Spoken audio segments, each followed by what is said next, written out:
Greetings again, brother. Welcome to our third session for our course on canon law and our constitution for formators. I hope that everyone is doing well. Here in Sydney, it's already winter and we are experiencing lots of rains here and flooding in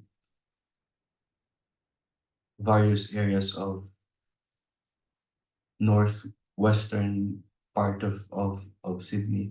Anyway, I hope everyone is safe. I hope is everyone is learning something from all these courses that the Curia arrange for those working in the ministry for formators.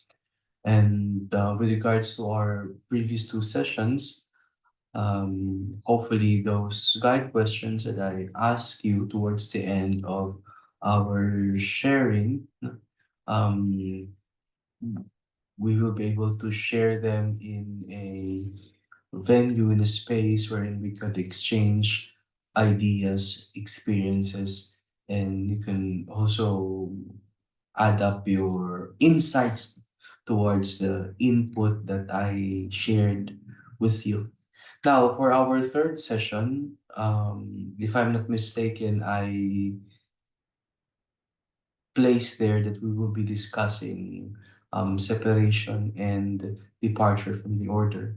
And I also left to you a question, a lingering question within the discussion of the topic we're in, since within the admission evaluation of candidates, do we need to be specific with regards to how a candidate has decided to remain as a brother or to choose also the ordained ministry? Because firstly, I was reminded before by what my formator would inform us that we are firstly, brothers. Augustinian order is firstly a brotherhood, and secondly, we are priests. No? But we have to admit that sometimes most of us, especially in areas that are in areas that are highly high in vocation, most would choose the ordained ministry. What sort of parameters do we consider for those who choose to to remain as brothers, and for those who want to also obtain the power of order in the ordained ministry? Is there a difference?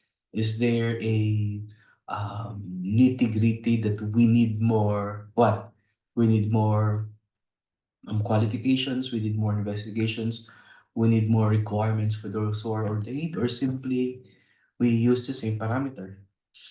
Let me share to you the screen.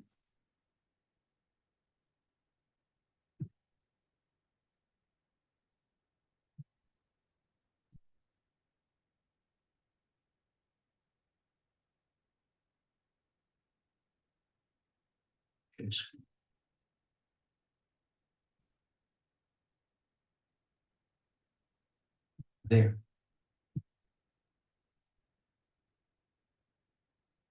The question I asked you before was, can a candidate's initial discernment for non-ordained or the priesthood be changed in the middle of the journey? Is there really a difference between the information of those who are to be ordained and those who just want to remain as non-ordained? Selection of students and sequence of formation. I got this from our Constitution number 198. After aspirancy or the minor seminary, where it exists, or other forms of vocational discernment, whose organization depends on statutes, the gradual process of formation into order begins with the pre-novitiate. As I told you before, canon law does not legislate on the pre-novitiate programs of each congregation. So to on its own, each congregation has their own discernment process, vocational discernment process prior to novitiate. Now, this journey continues in the novitiate and is completed in the professorium up until the end of the period of formation as determined in the statutes, but not before solemn profession. For those who are to be in, those intentions are in the solemn profession to remain as a brother, then their formation ends in solemn profession. And for candidates to the priesthood, their formation does not end before completion of the theological studies. But some argues that their formation actually ends after their ordination to the priesthood. Anyway, this is something that needs to be considered because some we have very valid opinions about this. And I remember in my formation that your formation ends, they say after your sorry profession, because after that they say that we are all equal. But I guess that doesn't follow because when I was in Santo Tomas, I was with Dominicans who were really under formation, even if they say already they're solemn profession. Anyway, it's something that's need to be looked at in all circumscriptions in the order. Now, for the criteria for admission to the novitiate, as I have already mentioned this to you before, how the major superior always has the the right to omit them with the consent of his council. And according to the statutes of the circumcisions, the vote of formation team and the chapter may be preceded by a secret canvassing. This is all, of course, entirely consultative and may be looked over by the more major superior. But the thing is, if there is like lingering valid um, problem when it comes to the student or the candidate, how would the lower body or, for example, the formation team or the chapter, remedy it? So we cannot do anything about it. It's, the major superior and council, according to canon law, really has to decide. But, there's such a thing as principle of subsidiarity. The major superior should believe if they trust the work to the formation team, what really is going on when it comes to the journey of the student. Criteria for the ordained ministry, according to OSA Constitution, only those judged suitable are to be advanced to the orders. But the thing is, we are all brothers in the congregation, in the order. And what are the parameters that we should really use in order to distinguish who are those to be included in the brotherhood but may not be suitable for the ordained ministry. Therefore, the major superior, with the consent of his council, shall present for the reception of ministries or orders only those persons whose knowledge, conduct, and other qualities required by canon law has been established. Only those persons. And how are we going to go about it if, for example, a friar just simply intend to remain as a brother?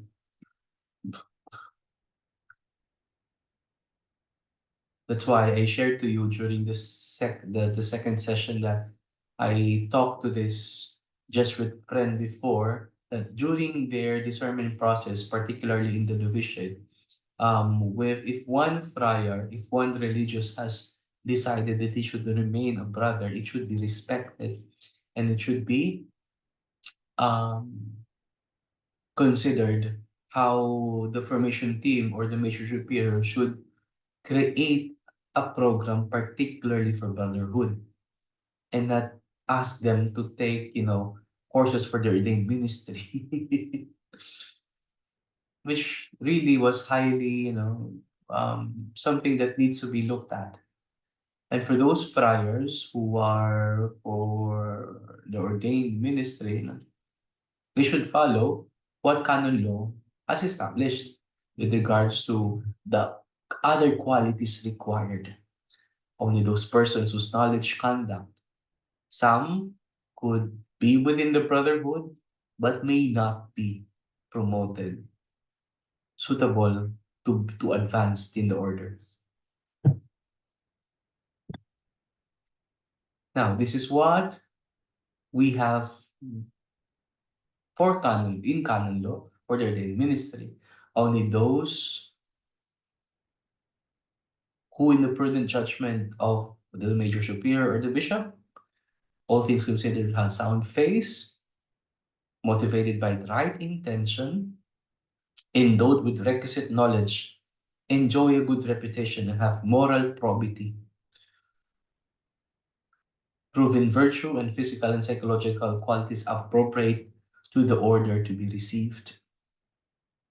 We have to admit that some of us may not be suitable for the ordained ministry because we have the power of order, and this could be prone to some abuse in the church.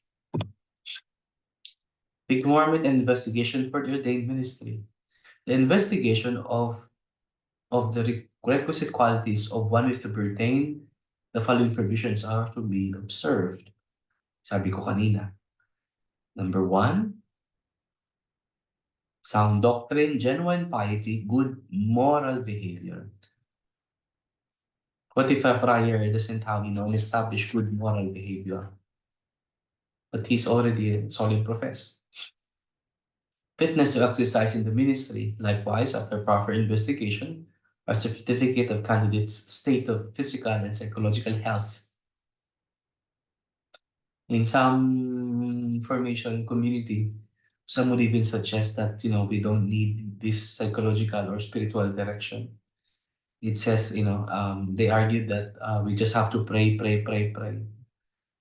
Which I'll discuss later on, this is what we call spiritual bypassing. We spiritualize everything without even taking into consideration the actual human condition of the candidate,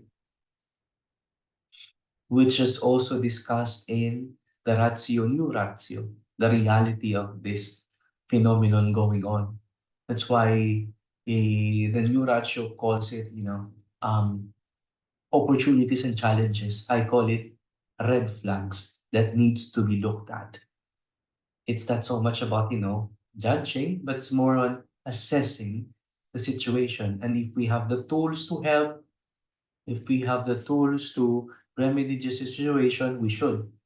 And hopefully we have the resources, we have the friars who are trained enough to deal with those situations.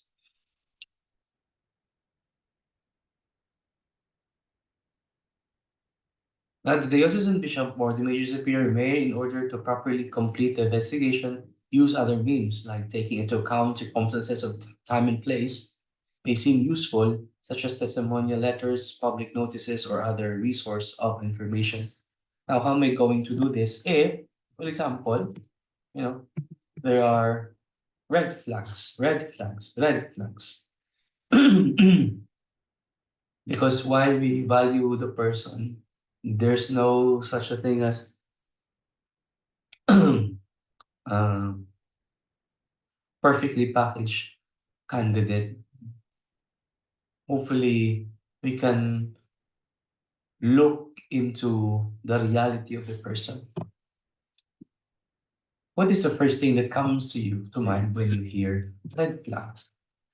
When people are ready to change, they change. They never do it before then, and sometimes they die before they get around it.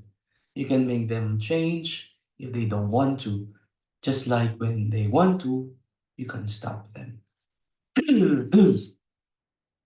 And some of these valid situations are when they are asked to have their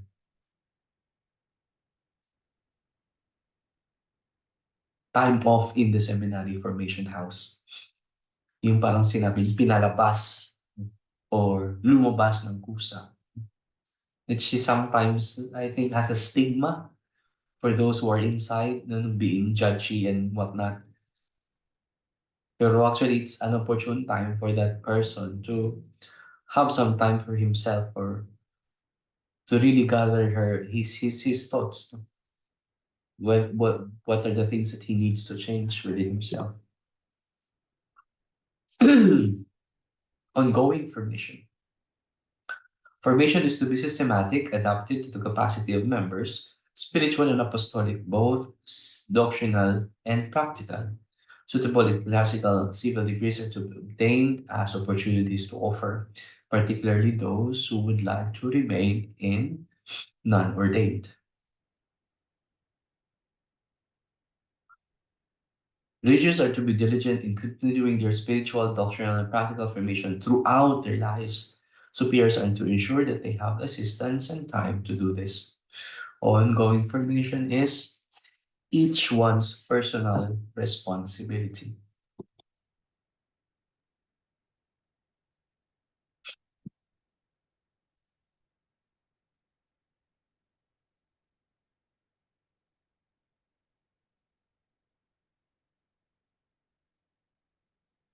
Formation of members who are being prepared for the sacred orders is governed by the universal law and institute's own program. This is the formation I think of religious. Formation that may lead the life proper to the institutes more fully and fulfill its mission more effectively. Institute's own law, therefore, to define the nature and duration of this formation. Again, the limit is 3 years in simple vows, but not to exceed to 6 years, ideally 6 years, but in worst cases, 9 years. In this need, the needs of the church and the conditions of people and times are to be kept in mind, insofar as this is required by the purpose and character of the institute. This I already mentioned a while ago. This as well. This as well. Again, these are the tools that we are to use.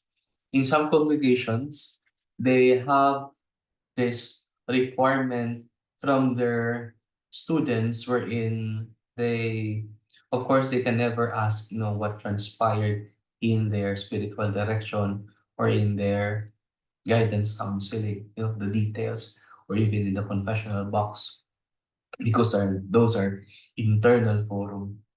However, what the formation team, or even in the canonical perspective, would suggest is that let them have like an attendance sheet, wherein that it can prove that they have really reported to their respective spiritual directors or even counselors if really needed, and also their confessors. Here in Australia, there is a law for us due to the decisions of the Royal Commission brought about by the clerical abuse that has happened here. All of the priests in active ministry should report to their pastoral supervisors. So I do my pastoral supervision. It's like a guidance counselor. It could also be spiritual direction wherein we report our to this counselor. It's like supervisor, supervision to supervise us in assisting us in our ministry. Um, that in the Diocese of Broken Bay where I work, the minimum is 6 times a year, so every other month. Na. But it also depends on the availability of my supervisor. My pastoral supervisor is a Franciscan Aussie priests who I go to every month, and it really helps. Hopefully, we can also begin this as a practice in the initial formation of brothers. The thing is, do we have resources? Do we have able friars to do this? Do we have enough resources to pay counselors for them to be available to do this ministry, and we have major superiors who are in support of this program, because most of the major superiors, they themselves wasn't were not able to experience this. That's why they would brush it aside when these are being suggested, that they should. It's not really an option. They should and they must. Even major superiors should have pastoral supervisors, counselors, no, for them to assist them properly in their ministry. Much more for us pastors, much more for you formators. You need to have a confident to share your problems, to share your thoughts, to help you in your journey. That's why the topic of accompaniment is really, really necessary. And we can be accompanied sacramentally, therapeutically, spiritually. But all of this stuff, should be in light with, you know, the canonical need of every one of us who belongs to the church, especially those who are in the initial commission. Okay? You cannot use this Canon 220 to hide from your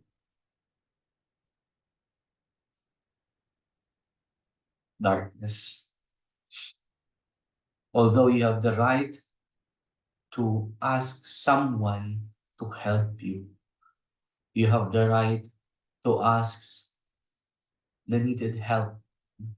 But the thing is, sometimes we really have this stigma that if you ask help, you will also be judged unfit. Well, the problem, if this is the situation, the problem goes to the superior already, or the formator. If the formator himself, the superior himself, is the number one judge, it will never be helpful. Hopefully, the environment of the formation will be a safe, non-judgmental, and accepting community. The unconditional love. But this unconditional love should also not become a venue to unconditionally accept bad behaviors. Because some would just use the teaching of Jesus Christ to be merciful and compassion in order to perpetuate their bad behavior, which later the church and the whole congregation will suffer. It is not a secret that best predictor of future behavior is past behavior. Vigilance and care in admission of candidates. Superiors are to exercise vigilance care to admit only those who, besides being required age, healthy, and have suitable dispositions, and have sufficient maturity to undertake the life which proper to the institute. If necessary, the health, disposition, and maturity are to be established by experts. Mm. The problem also sometimes is, the formator themselves or the superior themselves perpetuate this behavior because they themselves are like that. Sorry to tell you, but sometimes it is the situation. It's really like a league. If this is the case, then we should also reconsider, to whom do we look up to? Is it to the behavior of the superiors, or do we configure ourselves to Jesus?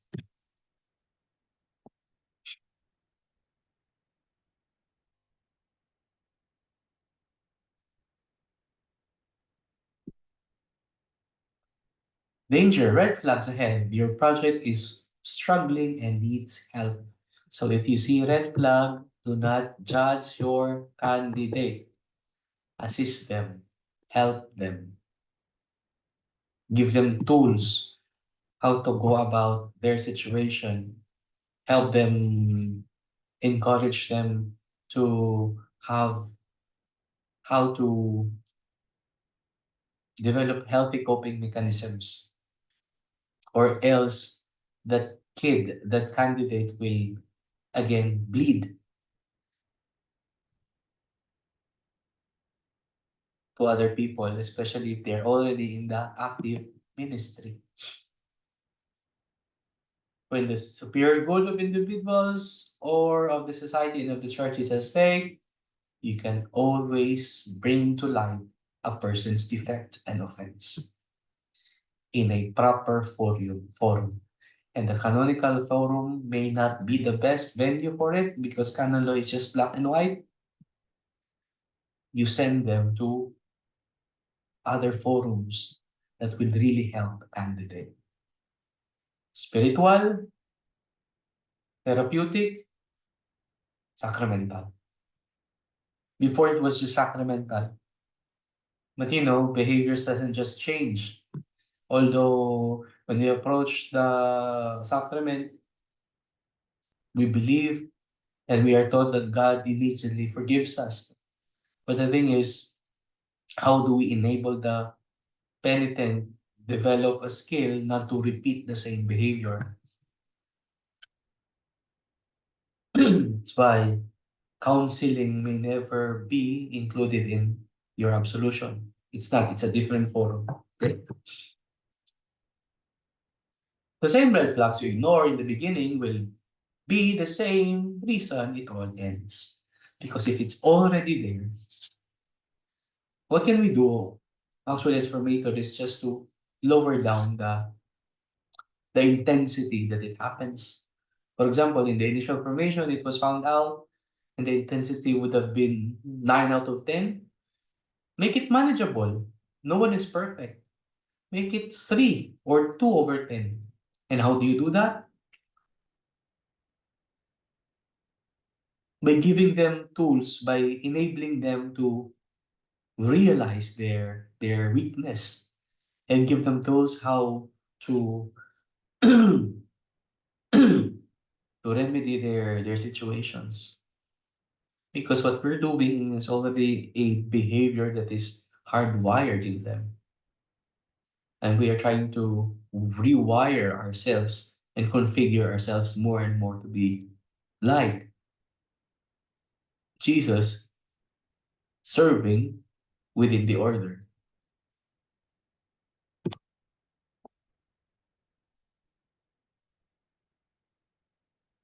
Spiritual bypass or spiritual bypassing is a tendency to use spiritual ideals and practices to sidestep or avoid facing unresolved emotional issues, psychological wounds, and unfinished developmental tasks. Actually, it never ends. We are all a work in progress. And while spirituality forms a big part in our life as religious, I was taught in Galilee Center that it's only one among the many tools. One among the many tools. And if you use it, spirituality, you often, bypass things because we use the ideals and practices to sidestep or avoid facing, just simply avoiding facing unresolved emotional issues.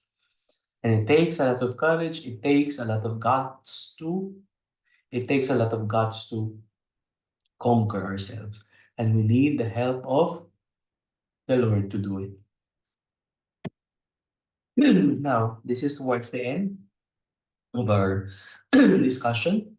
First, the obligation of residences for lengthy absence from the religious house is not to exceed 1 year. The competent authority to give leave of absence for a year is the major superior and council.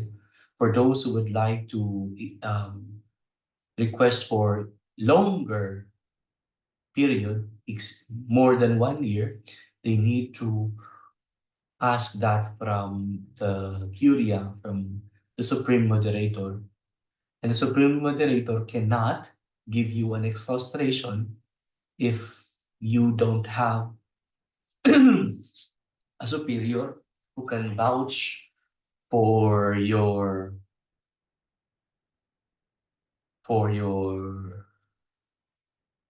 faculty in terms of um,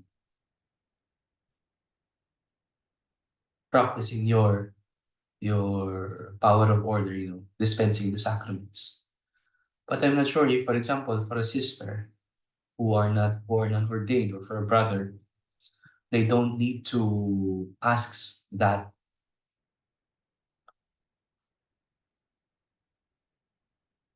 from a bishop or from another superior. This exorcisation.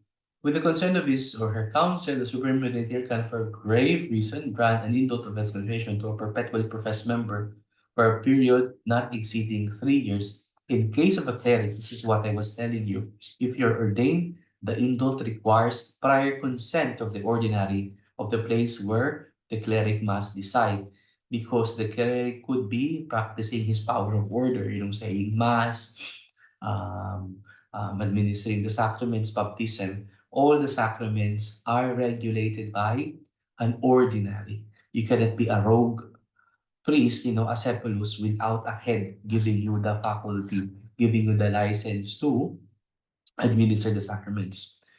To extend this indult or to grant one for more than 3 years is to serve to the Holy See or in an institute of the diocesan right, the diocesan bishop. So yeah,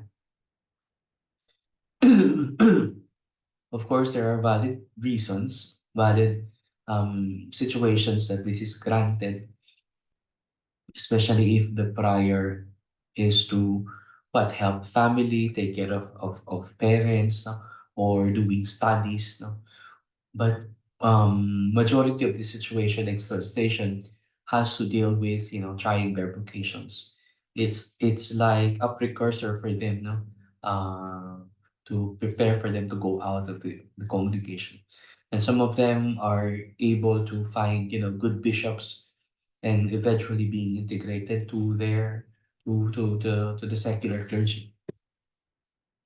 At the request of the Supreme Moderator acting with the consent of his council, excommunication can be imposed by the Holy See on members of the Institute of God. These are in grave cases. Imposed exclustration. If the friar has been very erratic already or doing lots of stupid stuff. No? But these situations, um, friars, religious are, having this something more like mental or psychological needs that needs to be addressed. This is really a tricky business. Departure and separation. A perpetually professed religious is not to seek an indult to leave the institute except for very grave reasons way before the Lord. The petition is to be presented to the Supreme Moderator of the institute, who will forward it to the competent authority with his or her own opinion of that council, the votum of the major superior.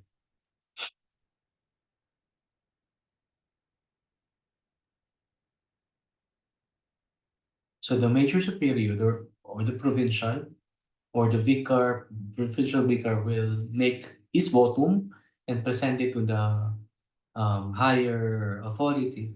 And the higher authority will endorse it to the Supreme Moderator. And the Supreme Moderator will endorse it to the Institute of Congregation for the dicastery that we are under, since we are pontifical right. The Congregation for Institute of Consecrated Life and Societies of Apostolic Life.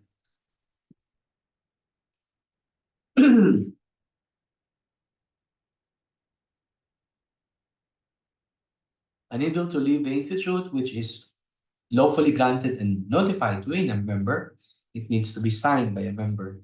It's not yet final and executory if the member doesn't sign it. By virtue of the law itself carries with it a dispensation from the vows and from all obligations arising from the profession. Now, if that indult to leave, for example, or or dismissal has to deal with um, abuses. These are the go around of road priests who will not sign documents because they believe that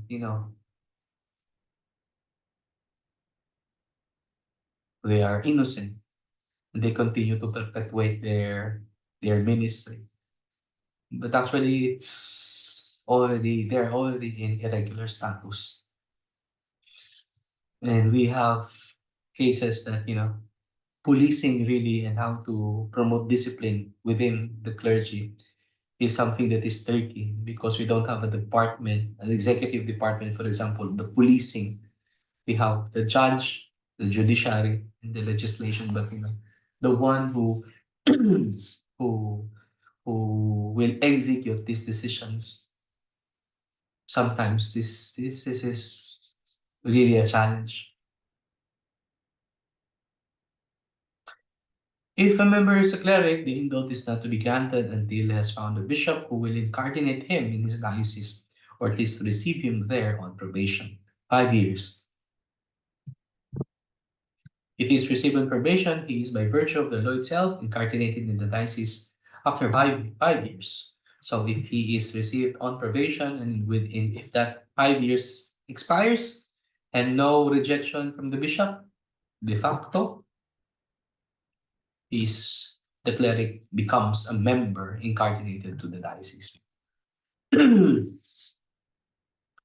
So in our discussion, we have briefly discussed in passing guidelines and regulations regarding departure and dismissal of members. Hopefully, we will be able to properly handle situations when a member wishes to leave the institute or when the institute considers dismissing a member. It recognizes that a member of the Institute of Consecrated Life may request to leave an institute voluntarily. In cases of abuse, in cases of there are complaints, how the church would move about is really first encourage the erring friar or the erring clergy, the erring person involved to voluntarily leave. And that will be granted easily.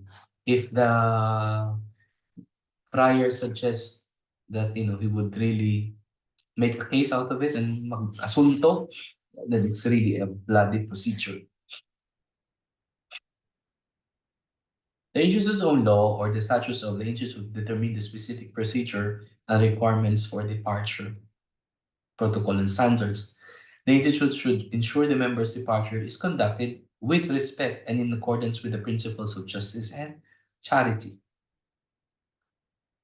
The first party, if there is really a probable cause, and usually the friar is guilty.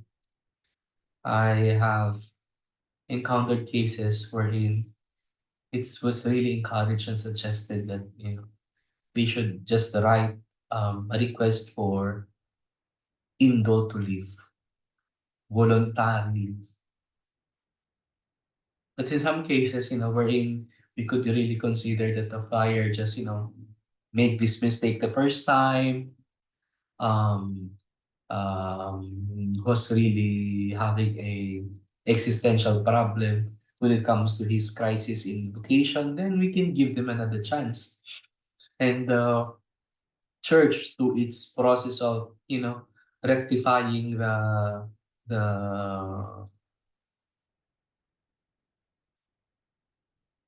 the behavior, would give you 5 years no practice of the ministry in seclusion and no confession with with minors, no public administration of the sacraments.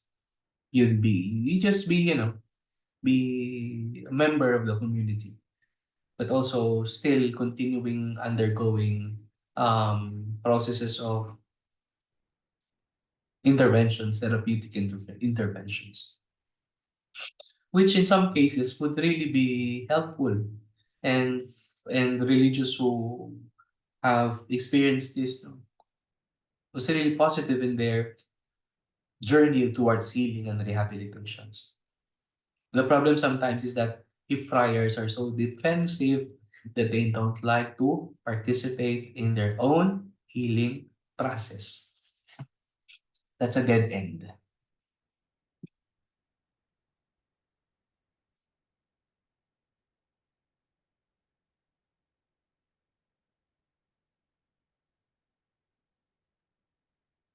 Like, could you just read this section?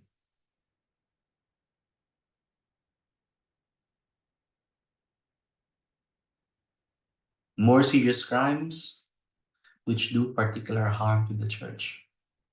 Abuse of minors, abuse of power. And I guess you have topic here, abuse of power and the journey towards a single church. The power difference that the a cleric would enjoy if he's ordained, which is often being abused.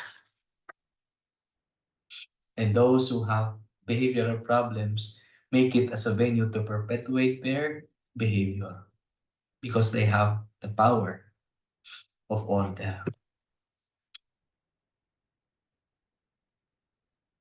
You cannot change anybody. People can only change themselves, and they will only do that when they want to. If there's resistance in the intervention, if the superior asks them to be in the therapeutic, environment, attend sessions, then that's hopeless case. That's a hopeless case.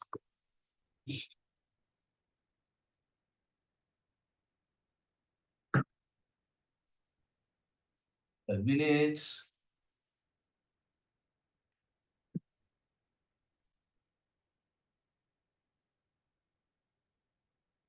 This is nitty-gritty of dismissal.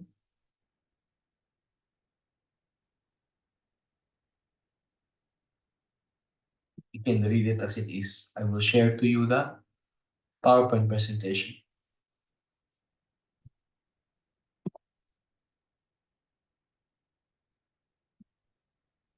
Guide questions after the third and fourth session.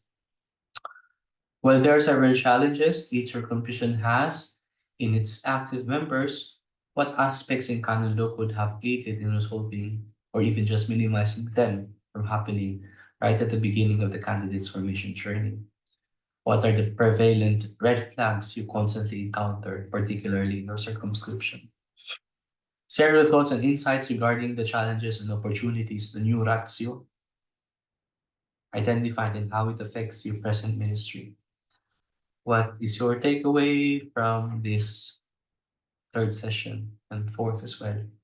By next meeting, um, we'll discuss to you again a review of what we have um, shared this third session.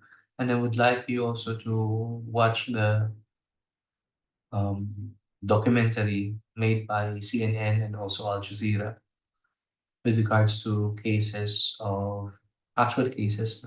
These should have not gone to the media if only we are able to remedy it by ourselves using our own tools in canon law. But the thing is, policing in the church, especially if you are policing your brother or your own brother, your own kabaro, is something that is very difficult and elusive. And we can only hope and pray that we are guided by the Lord in our task, in our job, because the enemy will always find ways to destroy us. So I guess that's all, brothers. I'll see you in the fourth session. Bye.